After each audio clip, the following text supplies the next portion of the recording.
बस रिंकी, भगवान मेरी दुआ सुन ले। ये भिखारी खा लियो कुछ। धन्यवाद साहब, 2 दिन से कुछ नहीं खाया था। रिंकी, ये तो मुझे मेरे पापा की आवाज लग रही है। अरे तुम्हें कोई गलत फहमी हो रही है। पापा कैसे हो सकते हैं? तुम्हें बता दो, तो तीर्थ पे गए थे और वापस नहीं आए दोबारा। तुम्हें कोई गलत फहमी चलो। नहीं रिंकी, मुझे वहम नहीं हुआ। मैं पापा की आवाज बहुत अच्छी तरह से पहचानता हूँ। 1 मिनट रुको, मैं देखता हूँ। रिंकी, ये तो मेरे पापा ही हैं। लेकिन मेरे को ये बात समझ में नहीं आई कि पापा ये भिखारी बन के जिंदगी क्यों गुजार रहे हैं। तुमने तो कहा था पापा तीर्थ पे गए हैं, वो तो यहीं पर ही आसपास भीख मांग रहे हैं। और ये हालत क्यों कर रखी है उन्होंने अपनी? अरे तुम्हें ना पागल हो गए, सदमा लग गया तुम्हें पापा जी के जाने के बाद। ऐसा कुछ नहीं है, पापा नहीं है, कोई और होगा, उनका हम शक्ल होगा। चलो तुम, ये नहीं है वो। देखो रिंकी, ठीक है मान लिया कि पापा तीर्थ पे गए थे घर से ये बोल के, लेकिन अब ऐसी हालत क्यों बना रखी है? एक बार पूछो तुम उनसे। तुम्हें मैं पागल दिखाई देती जो किसी भिखारी से राह चलते सड़क पे बात करने जाऊंगी? और तुम्हें भी कोई जरूरत नहीं है बात करने की। तुम चलो ना मेरे साथ। ठीक है रिंकी, तुम मत पूछो, क्योंकि मेरे पापा हैं। मैं तो दिन रात इनको ढूंढता हूँ, आज बड़ी मुश्किल से मुझे मिले हैं। मैं इनसे पूछूंगा कि हालत क्यों बना रखी है इन्होंने अपनी। आखिर झूठ क्यों बोला मुझे उन्होंने? कोई भिखारी, यहाँ के बैठा कर रहा है तू? हैं? तेरा घर भर नहीं है क्या कोई? नहीं साहब, मेरा घर नहीं है। अगर घर होता तो ऐसे सड़क पे थोड़ी सोता। अरे देख के तो हट्टा कट्टा लग रहा है, किसी एंगल से भिखारी नहीं लग रहा। तो ये अचानक भीख क्यों मांगनी स्टार्ट कर दिया तूने? कोई तो तेरा घर होगा, कहीं तो रहता होगा तू। शक्ल से भिखारी नहीं लग रहा तू मुझे। जी साहब, पहले घर था मेरा, लेकिन बाद में मुझे घर से धक्के मार के निकाल दिया। पहले घर था मतलब? मुझे कुछ समझ में नहीं आया। मेरी बहू ने और उसके भाई ने मुझे घर से निकाल दिया। क्या? लेकिन मुझे समझ में नहीं आया कि तुम्हारी बहू ने और उसके भाई ने तुम्हें घर से बाहर क्यों निकाला। क्या तुम मुझे बता सकते हो आखिर उन्होंने ऐसा क्यों किया तुम्हारे साथ में? साहब, मेरा बेटा बिजनेस ट्रिप के लिए बाहर गया था विदेश, और जब वो वापस आ रहा था तो प्लेन क्रैश हो गया। और उसके बाद बहू ने अपने भाई को मायके से बुला लिया और सारी प्रॉपर्टी अपने नाम करवा ली। और धीरे धीरे ताना मारते मारते एक दिन मुझे घर से बाहर निकाल दिया साहब। चल बुड्ढे, निकल मेरी बहन के घर से। आ मत जाइए दोबारा मुड़ के। मनहूस बुढ़ा, मना करती थी मैं इसको कि पीछे से आवाज मत दिया करो मेरे पति को, लेकिन नहीं, असर ही नहीं है इनको। ट्रिप पे गए तब भी पीछे से आवाज दिए, इन्हीं की वजह से हुआ है जो हुआ है ना मेरे पति को। और अब ना तेरा कोई हक नहीं बनता इस घर के अंदर रहने का, क्योंकि वो नहीं है तो तेरा कोई हक नहीं है यहाँ पे। बल्कि उसे आशीर्वाद दिया था। मेरे कहने का मतलब तो इतना ही था कि विदेश जा रहा है, सही सलामत रखे भगवान तुझे। मुझ पर इल्जाम मत लगाओ बहू। अब ऐसा है बुड्ढे, आज तेरे को घर से बाहर निकाल रहे हैं ना, तो इसका मतलब ये हुआ कि मेरे जीजा जी के साथ साथ मेरी बहन का ससुर भी मर गया। समझ गया ना? निकल जा इस घर से। अब इस उम्र में मैं कहाँ जाऊंगा? अरे तू कहीं भी जा, लेकिन मुड़ के कभी इस घर में दोबारा मत आ जाइयो।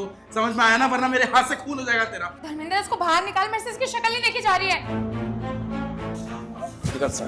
तू कहीं भी जा, यहाँ मुझे बताइयो।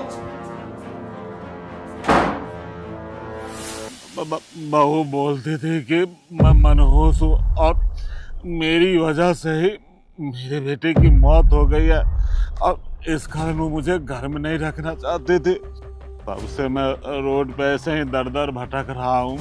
किसी तरह जीवन का गुजर बसर चल रहा है। कोई दया करके कुछ रोटी दे दिया तो खा लिया, नहीं तो ऐसे ही भूखे गुजारना पड़ता है दिन रात। और घर किस मुँह से जाऊँ साहब? बहू मुझे घर में रहने नहीं देगी, इस कारण मैं बाहर ही किसी तरह गुजारा करता हूँ। जब मेरा सहारा ही नहीं रहा तो किसके सहारे घर पे जाऊँ? अब तो मेरी किस्मत में यही लिखा है साहब, दर दर भटकना। क्या मैं पूछ सकता हूँ कि आपके बेटे का नाम क्या है? सॉरी, वो मतलब कि जो आपका बेटा था जिसकी डेथ हो गई उसका नाम क्या था? विनय शर्मा नाम था, इकलौता बेटा था मेरा। आपकी बहू ने और उसके भाई ने ये कहा था ना कि आपका बेटा मर गया, लेकिन ये गलत बात है। आपका बेटा जिंदा है। पापा, बिना बेटा तू, बिना बेटा, बिना बेटा तू, बिना बेटा, तेरे पत्नी ने क्या हाल कर दिया। बिना बेटा, अरे तू जिंदा है, लेकिन बहू ने कहा कि प्लेन क्रैश में तेरी मृत्यु हो गई। बहू ने मुझसे झूठ बोला और उसने एक बार ये नहीं सोचा कि बुढ़ापे में कहाँ दर दर भटकूंगा, और मेरे साथ देख क्या कर दिया। मैं तो भगवान से दुआ करता था कि मेरे बेटे की जगह मुझे उठा लेता, लेकिन प्रभु की बहुत कृपा। देख बेटा, तू तो मुझे मिल गया। अब मुझे कोई दुख नहीं है बेटा, कोई दुख नहीं है बेटा। तेरी पत्नी के कारण मेरी आज ये दुर्गति हो गई है। देखना, इस बुढ़ापे में मैं कुत्ते की तरह भटक रहा हूँ और मेरा कोई सहारा भी नहीं था। पापा, अब आप चिंता मत करो, आपको यूं दर दर भटकने की जरूरत नहीं है। अब आपका बेटा आ गया है, मैं वापस आ गया हूँ। रुकिए पापा, पहले मैं उससे बात तो करूं जिसने आपकी ये हालत करी है। रिंकी, हाँ क्या हुआ? क्या तुम मुझे बताओगी कि तुमने पापा को झूठ क्यों बोला कि मैं मर गया हूँ और मैं तो जिंदा हूं ना? और तुमने मुझे क्या बताया था कि पापा तीर्थ स्थान के पर गए हैं जब मैं वापस आया था दुबई से, और पापा तो यहाँ दर दर भटक रहे हैं। पापा को तुमने घर से बाहर निकाला है, तुमको शर्म नहीं पापा के साथ करते हुए? अब चुप क्यों खड़ी हुई है? कुछ बोल ना। पापा बता रहे हैं कि तूने और तेरे भाई ने मिलके पापा को घर से बाहर निकाला। क्यों किया ऐसा तुमने? हाँ किया मैंने ड्रामा, बोला मैंने झूठ, और मैंने कुछ गलत नहीं किया है, सही तो किया है। तुम्हें पता भी है सोसाइटी में कितनी बेइज्जती होती है। मैंने तुम्हें 10 बार कहा था कि अपने बुजुर्ग बाप को ना मेरे घर में लाने की जरूरत नहीं है, उसे ढंग नहीं है, वो गांव का है, कपड़े पहनने का ढंग नहीं है, बात करने का ढंग नहीं है, लेकिन फिर भी तुम्हें अकल नाम की चीज है ही नहीं, लाके मेरे सर पे थोप दिया। और वैसे भी जब तुम इंडिया से बाहर थे तो इनका क्या हक बनता है यहाँ पे रहने का? तो बस इसलिए मैंने इनको निकाल दिया घर से। और वैसे भी अरे हर टाइम परेशान करते रहते थे, कभी खाना कभी चाय, और मैंने पहले भी मना किया था कि अगर तुम अपने पापा को लाए तो मैं उनके साथ बहुत बुरा करूंगी, लेकिन फिर भी तुमने मेरी बात नहीं मानी, तुम फिर भी जबरदस्ती लेकर के आए। मैं किसी की नौकरानी नहीं हूँ, तुमसे शादी करके आई हूँ सिर्फ तुम्हारा काम करने के लिए, वो भी मेरी जिम्मेदारी है, इसलिए मैं करती हूँ। और तुम्हें याद है जब हमारी शादी की बात चल रही थी तब इस बुढ़े ने कितना रोका था तुम्हें कि तुम मेरे से शादी ना करो? पूरी कोशिश करी थी इस बुढ़े ने कि हमारी शादी ना हो। तो अब शादी के बाद तुम्हें क्या लगता है कि मैं इसको सराखों पे बैठा के रखूंगी? अरे जूती के नीचे रखूंगी मैं ऐसे बुढ़े को। बहुत टाइम से मैं ये दिन का इंतजार करी थी कि कब तुम थोड़े दिनों के लिए बाहर जाओ और मैं इस बुढ़े को इस घर से निकाल करके फेंकूं। जब तुम गए ना तो मुझे मौका मिल गया, मैंने और धर्मेंद्र ने मिलकर के फिर इस बुढ़े को घर से बाहर निकाल दिया। और रखने की ना कोई जिम्मेदारी हमारी थी भी नहीं, और निकाल के अच्छा ही किया, मेरे सर से बोझ उतरा, कम से कम मैं खुश तो रहती हूँ घर के अंदर। अब रिंकी, तुमको शर्म नहीं आई? तुमने जीते जी अपने पति को मार दिया सिर्फ अपने अहंकार के चक्कर में, क्योंकि तुम्हें शर्म आती थी आस पड़ोस के लोगों से। अरे शर्म आनी चाहिए। सोचो तो सही कि तुमने क्या किया मेरे पिता के साथ में। अरे तुम्हारे भी पिता है, कोई तुम्हारे पिता के साथ में ऐसा करे तो कैसा लगेगा तुम्हें? एक बार भी नहीं सोचा ना तुमने कि तुम एक इंसान की जिंदगी बर्बाद कर रही हो, उसे झूठ बोल के उसका बेटा मर गया? दुनिया थूकेगी तुम्हारे ऊपर कि जब दुनिया को पता चलेगा ना कि तुमने एक बुजुर्ग इंसान के साथ में इतना घटिया व्यवहार किया है, उसे झूठ बोल के उसका बेटा मर गया, उसे घर से बाहर निकाल दिया। तुम्हारी जैसी लड़के की वजह से ना कोई अपने बेटे की लव मैरिज नहीं करवाना चाहता। वो यही सोचता है कि गलत बहू आ गई तो हमारी जिंदगी बर्बाद हो जाएगी, समाज में भी नहीं जा पाएंगे बात करने के लिए। और तुमने पापा के डर को साबित कर दिया। मैंने पापा से लड़ झगड़ के तुमसे शादी करी थी, और आज पापा का जो डर था वो सही साबित हुआ। तुमने वही किया जो एक घटिया लड़की करती है। अरे देखो ना एक बार मेरे पापा की तरफ, दर दर की ठोकरें खाने के लिए मजबूर कर दिया तुमने। क्या हालत होगी है इनकी? भिखारी की तरह जिंदगी जी रहे हैं, 2 वक्त की रोटी भी ना भीख मांग के खानी पड़ती है।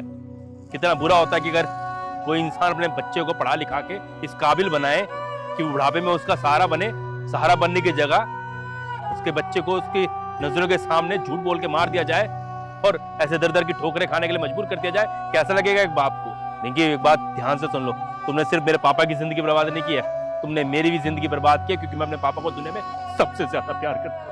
देखो विनय, मैंने तुम्हें पहले ही कह दिया था कि मुझे तुम्हारे पापा पसंद नहीं है, और मैंने जो किया ना सिर्फ अपने लिए नहीं किया, तुम्हारे लिए भी किया। अरे कभी सोचा है इनकी दवाइयों पे कितना खर्चा होता है? घर में पड़े रहते हैं, इनकी बतेरी फरमाइशें होती है, कितना खर्चा उठाना पड़ता है हमको। तुम्हारा खर्चा ही बचाया मैंने, तो बस कर दिया मैंने। और वैसे भी तुम हो तभी तक जिम्मेदारी, तुम थे नहीं तो मेरी जिम्मेदारी थी नहीं इनके टूवर्ड्स, तो मैंने घर से निकाल दिया इनको बस। ठीक है रिंकी, ये तुम्हारा मन किया ना तुमने वो किया, अब मेरा जो मन करेगा ना मैं वो करूँगा।